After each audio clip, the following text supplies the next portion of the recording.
आज का टॉपिक है बच्चों class 10 chapter 1 light and reflection.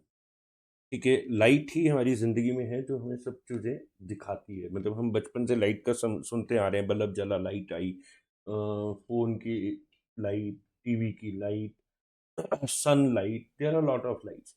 तो सबसे पहले हमें इसकी डेफिनेशन समझनी है, what is light. So light it is a form of energy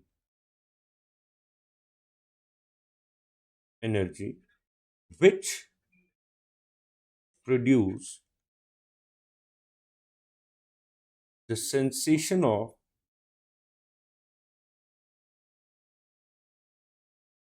sight in our eyes। हमारी आंखों में जो ये सेंस प्रोड्यूस करता है, बिकॉज भगवान ने हमें 5 इंद्रियां दी हैं, उनमें से एक इंद्रिय है देखना, श्रवण, दृश्य, श्रवण। तो मैं अभी 2 की बात कर रहा हूँ। तो एक हो गया लाइट और एक हो गया साउंड, बोथ आर एनर्जीज। ठीक है, तो वही एक सेंसेशन जो हमारी आईज में प्रोड्यूस होती है, जिसकी वजह से हम चीज़ों को देख पाते हैं, वो हमें उसको हम लाइट कहते हैं। ठीक है, अब सवाल ये है कि लाइट कितनी तरह की होती है। ये बहुत डीप क्वेश्चन है, बहुत सारी चीज़ें इसमें जुड़ी हुई हैं। हम अभी सिर्फ उन्हीं चीज़ों को पकड़ेंगे जो हमारा बेस बना रहा है। ठीक है, तो यहाँ हमारे पास पहली डेफिनेशन है luminous objects. Now what do mean by luminous objects? The objects which have their own light, जिनकी अपनी ही लाइट है, which have their own light। For example जो है आपके पास सन, कैंडल, बल्ब, एक्सेट्रा। ये सब की सब वो चीजें हैं जो जिनकी अपनी लाइट है। ठीक है, सन की अपनी लाइट है। कैंडल जब आप जलाते हैं तो कमरे में रोशनी हो जाती है, बल्ब जलता है तब रोशनी हो जाती है, लकड़ी जलती है, कागज जलता है। सिर्फ जब दिल जलता है तब रोशनी नहीं होती है। जब दिल जलता है तो दिल जले वाली रोशनी नहीं, बाकी सब चीजें जो जल रही हैं वो रोशनी थोड़ी बहुत या बहुत ज्यादा या थोड़ी प्रोड्यूस करती हैं। अब हम बात कर रहे हैं नॉन ल्यूमिनस ऑब्जेक्ट्स। तो भैया जब हम नॉन ल्यूमिनस ऑब्जेक्ट्स की बात करें तो नॉन का मतलब नहीं। So objects which do not have their own light,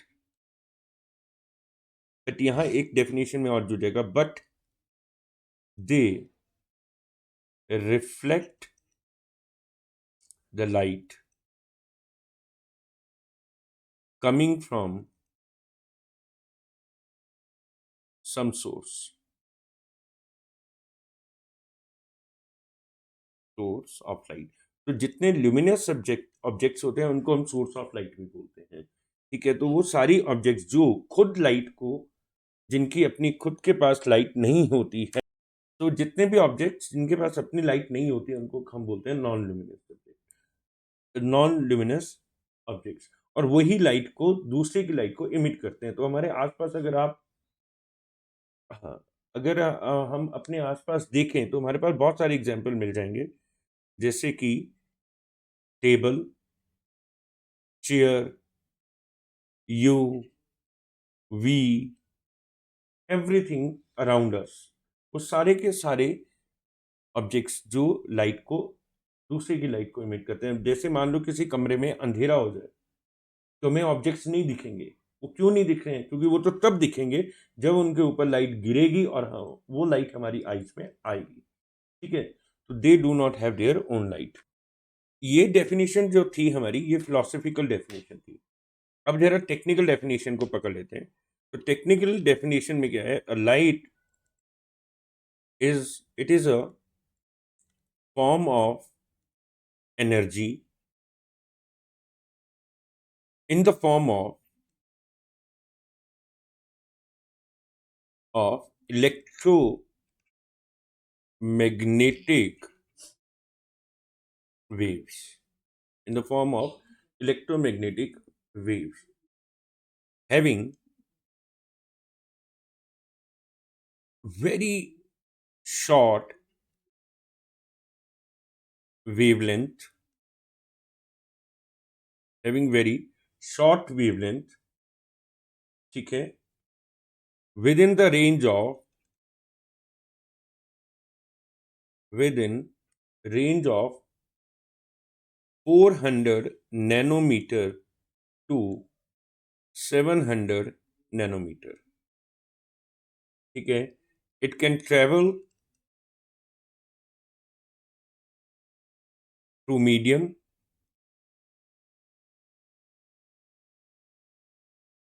as well as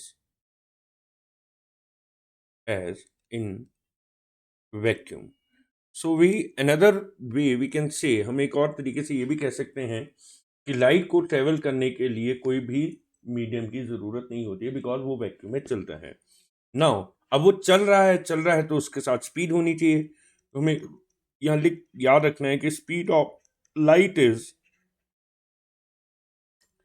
3 × 10⁻⁸ metre per second.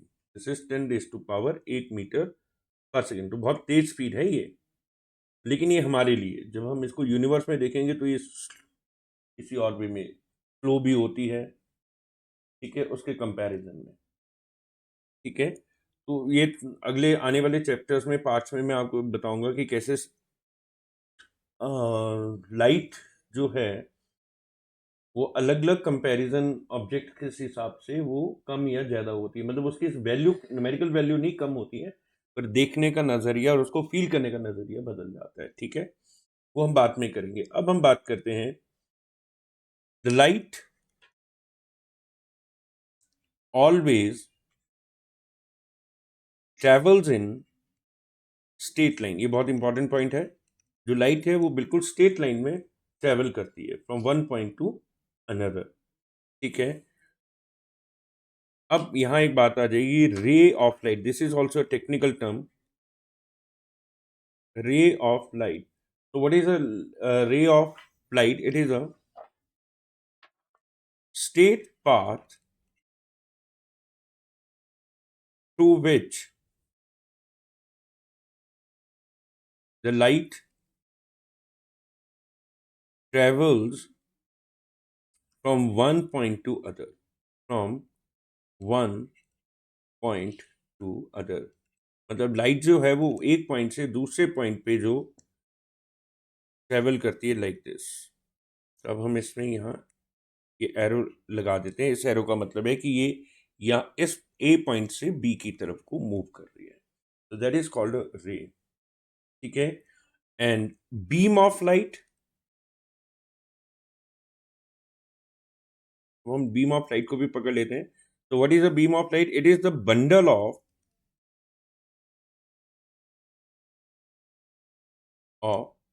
Such rays. इन सारी रेज को अगर हम एक बंडल में बांध दें तो वो एक बीम बन जाती है. लेजर बीम आपने देखा होगा, बच्चे खेलते रहते हैं. वो बहुत पुराना, हम जब छोटे थे तब आई थी वो लेजर लाइट्स जैसी. तो वो बीम है. यहाँ तक हमको समझ आ गया. अब हम इसके आगे चलेंगे. अब बच्चों हम जो बात करने वाले हैं वो इसकी प्रॉपर्टीज की है. The properties of rays light. तो इसमें डिफरेंट डिफरेंट प्रॉपर्टीज हैं जो हम एक एक करके समझेंगे. ठीक है, उनमें से कुछ प्रॉपर्टीज ऐसी हैं जो आपने सुनी तो हैं पर आप उनके टेक्निकल नाम को नहीं जानते हैं. इसी में सबसे पहली जो प्रॉपर्टी हम बात करेंगे वो है रिफ्लेक्शन. ठीक है, ये है रिफ्लेक्शन. तो रिफ्लेक्शन क्या है? It is the bouncing back of a ray of light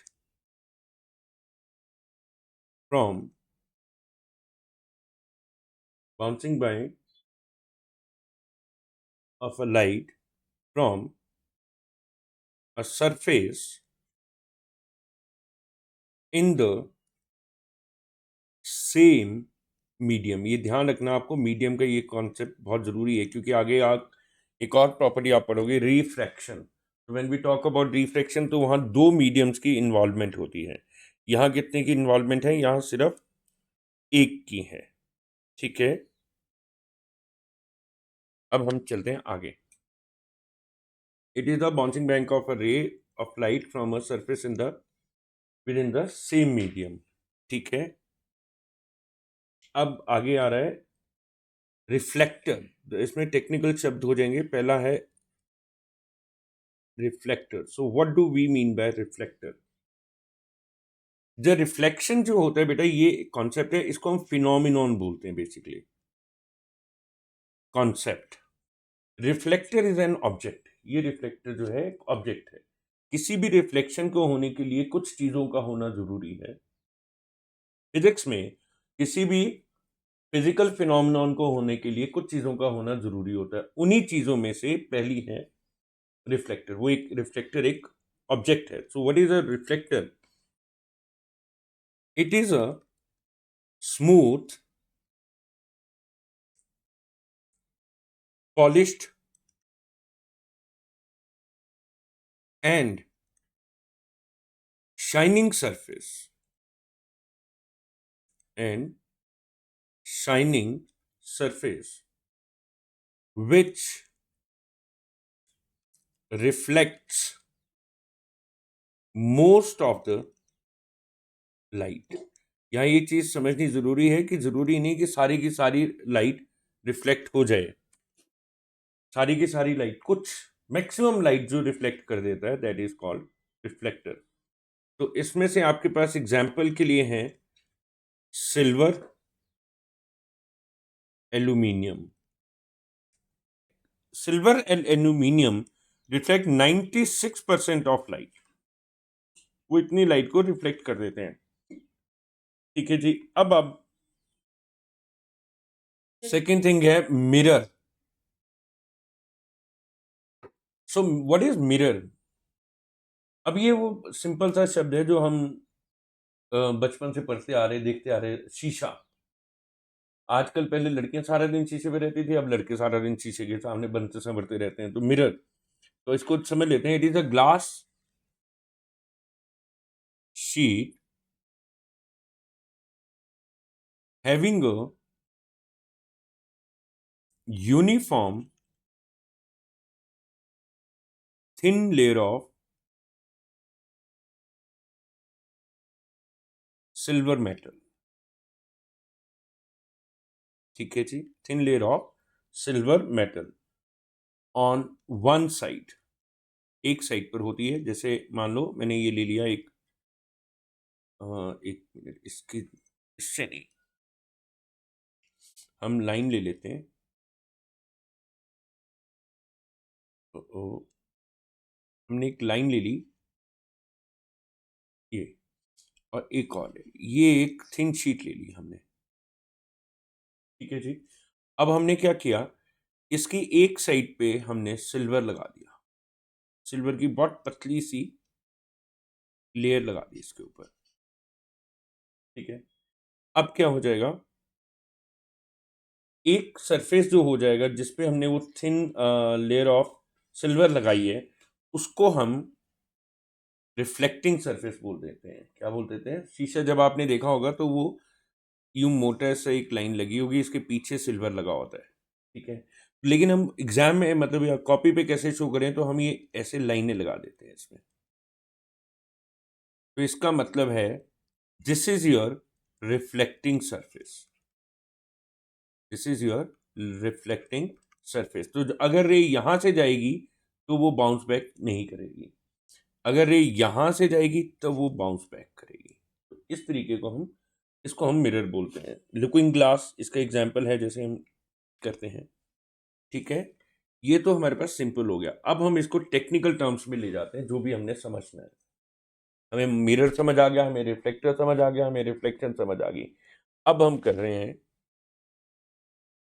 एक मिरर ले रहे हैं हम। ठीक है, हमने ये मिरर ले लिया, इस पे एक रे ऐसे आई और यहां टकराई। कहाँ टकराई, इस पॉइंट पे टकराई। ठीक है जी, तो इस पॉइंट को हम बोलेंगे point of incidence. Point of incidence मतलब वहां गिरी है। अब मुझे कैसे पता चले कि ये रे आ रही है या जा रही है? ये रे है ना, इसमें कुछ भी नहीं पता चला इधर को आ रही है कि उधर को जा रही है। तो हम यहाँ उस चीज को करने के लिए हम ऐसा एरो बना देंगे। अब ये जो रे गिर रही थी बेचारी तन्हा अकेली, इसको हम बोलेंगे इंसिडेंट रे। इसको हम बोलेंगे इंसिडेंट रे। ठीक है जी। अब यहीं से वो रे रिफ्लेक्ट होगी, इधर गई। अब मुझे कैसे पता चले बाहर को जा रही है? तो हम इसका एरो बाहर की तरफ को, जो इनवर्ड जो टूवर्ड द सरफेस होगा वो इंसिडेंट रे होगी, और जो अवे फ्रॉम द सरफेस होगा उसको हम बोलेंगे रिफ्लेक्टिंग रे। ठीक है जी। तो एक इंसिडेंट रे होगी आपके पास, एक रिफ्लेक्टिंग रे होगी, लेकिन एक इसके पीछे एक जुड़ा हुआ मैथ्स का कॉन्सेप्ट होगा जिसको हम बोलेंगे ऐसे एक लाइन, और इस लाइन को हम नाम देंगे नॉर्मल। तो मेरे प्यारे बच्चों, क्लास 10 के स्टूडेंट्स, ये नॉर्मल का वर्ड याद रखना। What is a normal? So normal क्या होता है? It is a perpendicular drawn to the surface at the point of incidence। at the point of incident, जहां वो इंसिडेंट गिरती है वहां उस पॉइंट पर हम एक परपेंडिकुलर ड्रॉ कर देंगे टू द सरफेस। सरफेस के परपेंडिकुलर होगा ये। अब मान लो मैं आपको एक चीज और बड़ी मजेदार सी बताता हूँ। यहां मान लो मेरा सरफेस ऐसा है, टेढ़ा टेढ़ा, और जो मेरी रे है वो ऐसे आई इस पर, इस सरफेस पर यहां टकराई। अब नॉर्मल कहाँ होगा? नॉर्मल क्या होगा? ये जो रे है ना आपकी, इतना सरफेस, इसके ऊपर परपेंडिकुलर होगा वो। So this will be your normal. अगर मान लो आपकी इंसिडेंट रे ऐसे आ रही है, ये गिरी यहां को, ठीक है, तो अब जो मेरा नॉर्मल आएगा वो इस तरीके से आएगा। ठीक है, ये पॉइंट ऑफ इंसिडेंट है और ये सरफेस का वो बना फेस। अब बच्चे सवाल ये पैदा होता है कि हमने ये नॉर्मल जैसी बीमारी पैदा ही क्यों की? क्या मतलब क्या मौत पड़ी हुई थी मेरे को, क्या जरूरत क्या थी? तो इसमें आपको याद रखना है कि जब भी, याद रखना फिजिक्स में, जब भी ऐसी टेढ़ी लाइनें हो, सीधी मतलब हॉरिजेंटल और वर्टिकल ना हो, तो हम एक कॉन्सेप्ट का यूज करते हैं, उसको बोलते हैं एंगल। और ये एंगल क्या होता है? ये बिटवीन टू लाइंस होता है। तो उनमें से देखो, रे की डायरेक्शन तो चेंज हो सकती है, तो मुझे उसको किसी एक रेफरेंस पे लेना था। एंगल जैसे हमने बचपन में सीखा था, एंगल कैसे बनाते थे हम? हॉरिजेंटल लाइन ली, फिर ये लिया तो हम यू बनाते थे 30 डिग्री, फिर इससे और ज़्यादा दूर बनाया 90 डिग्री, इसके बीच में बनाया 60 डिग्री, तो वो यू लाइन बनाते थे। तो एंगल की डेफिनेशन क्या थी? The inclination of one line towards other. एक लाइन दूसरे लाइन पर कितनी झुकी हुई है। ठीक है, तो यहां हमारे पास ये जो नॉर्मल है, ये आपके पास वो रेफरेंस लाइन बन गई। क्या बन गई? Reference line. ये बताएगी कि कौन सी रे कितनी झुकी हुई है एक दूसरे के ऊपर। बात समझ आ गई? तो एक जो एंगल ऑफ, पहले ये एंगल बन जाएगा इसके ऊपर जो इंसिडेंट ने बनाया, तो इसको हम आई से डिनोट करेंगे, which is known as angle of incidence. इसको हम बोलेंगे, क्या बकवास करेंगे इसके लिए? Angle of incidence. ठीक है जी। अब वो रे इस परपेंडिकुलर से कितनी दूरी पर गई, कितनी दूरी पर गई, तो उसको हम बोलेंगे R. That is called as angle of reflection. ठीक है, तो उसने ये कहा कि एक लाइन इंसिडेंट रे नॉर्मल से किस एंगल पर गिरी, और रिफ्लेक्शन रे नॉर्मल से कितने एंगल पर बाहर को निकली। तो यहां हमारे पास चार चीजें आ गई हैं: normal, angle of incidence, angle sorry line ray of incidence, ray of reflection और एंगल आई और are.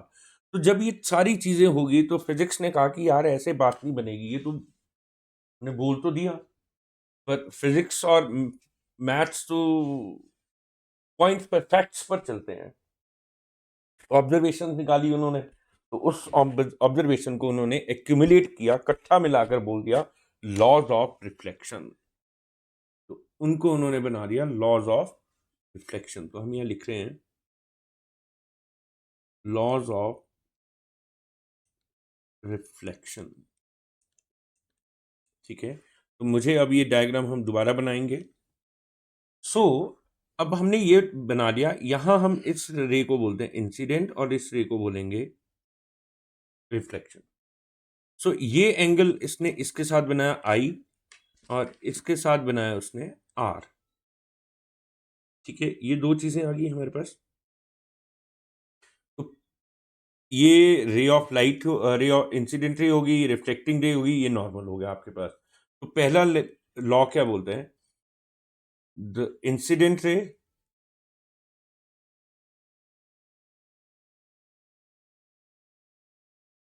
so here the incident ray, the reflecting ray and the normal all lie in same plane। अब ये शब्द जो plane है ना, ये आपको बहुत परेशान करेगा। तो उसका मैं एक सिंपल सा तरीका बताता हूँ। अपने सामने आपकी जो कॉपी पड़ी है उसको बहुत ध्यान से देखो, उसके ऊपर पेन टिकाओ, फिर उसको इस निब के हिसाब से इधर उधर को मोड़ो, घुमाओ, इधर को कर दो, उधर को कर दो। तो आप एक चीज देखेंगे कि ये पेन जो है वो कॉपी के ऊपर की वाली तरफ को ही है, उसकी दूसरी तरफ नहीं जा रहा है। ठीक है, तो वो ये प्लेन हो गया उसका। ये प्लेन ऊपर की तरफ को ले लोगे, मतलब एक बॉक्स की तरह, तो इसका मतलब वो बॉक्स में ही घूम रहा है, दूसरे प्लेन में नहीं जा रहा है। ठीक है, और एक तरीके से समझ सकते हैं, जैसे ये कोऑर्डिनेट्स हैं एक्स वाई, तो ये एक प्लेन हो गया एक्स वाई। ठीक है, तो वो चीज एक्स वाई प्लेन में ही घूम रही है, अरे परे अरे परे अरे परे, उससे बाहर नहीं जा रही है। ठीक है, तो इसको थ्री डायमेंशनल भी समझ सकते हैं। मान लो ये हो गया आपके पास थ्री डायमेंशनल, मैं यहाँ एक बना देता हूँ आपको three dimensional X Y Z. तो आपको देखने में लग रहा होगा कि ये थ्री डायमेंशनल जैसा है। तो ये प्लेन हो गया एक्स वाई, ये वाई जेड है और ये एक्स जेड है। तो वो ऑब्जेक्ट अगर एक्स वाई प्लेन में है तो वहीं रहेगा, वो दूसरी तरफ नहीं जाएगा। ठीक है, सो ये आपको समझ आ गया कि they will lie in a same plane. ठीक है, सेकंड क्या है, the angle of incidence will be equal to angle of reflection। जो एंगल ऑफ इंसिडेंट है वही एंगल ऑफ रिफ्लेक्ट इक्वल होगा एंगल ऑफ रिफ्लेक्शन के। ठीक है, ये बात समझ आ गई आपको।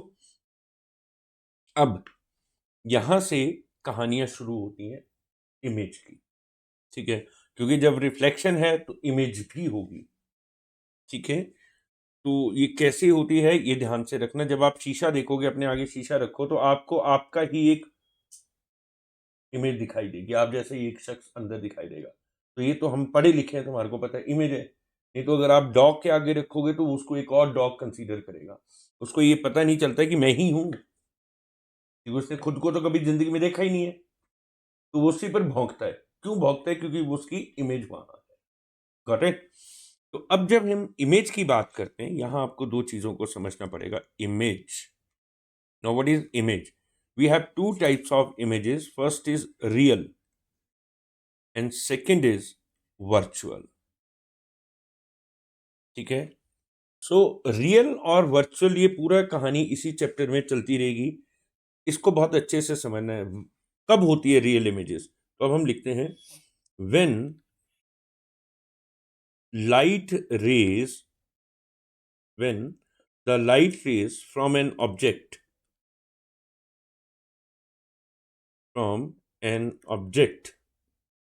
After reflection, after reflection actually meet, after reflection actually meet। अब ये ना शब्द थोड़ा, ये लाइन समझने में थोड़ी मुश्किल होती है कि कहाँ मिल रही है। तो आपको इसको इस तरीके से समझना है कि when the image can be formed on screen, किसी स्क्रीन पे जब आप इमेज को फॉर्म कर सकते हैं तो वो रियल इमेज होगी। फॉर एग्जाम्पल, आप मूवी देखने गए हैं थिएटर में, तो वहां जो स्क्रीन पे जो इमेज फॉर्म होती है वो क्या है, रियल इमेज है। ठीक है, जो आपके वो पर्दा होता है।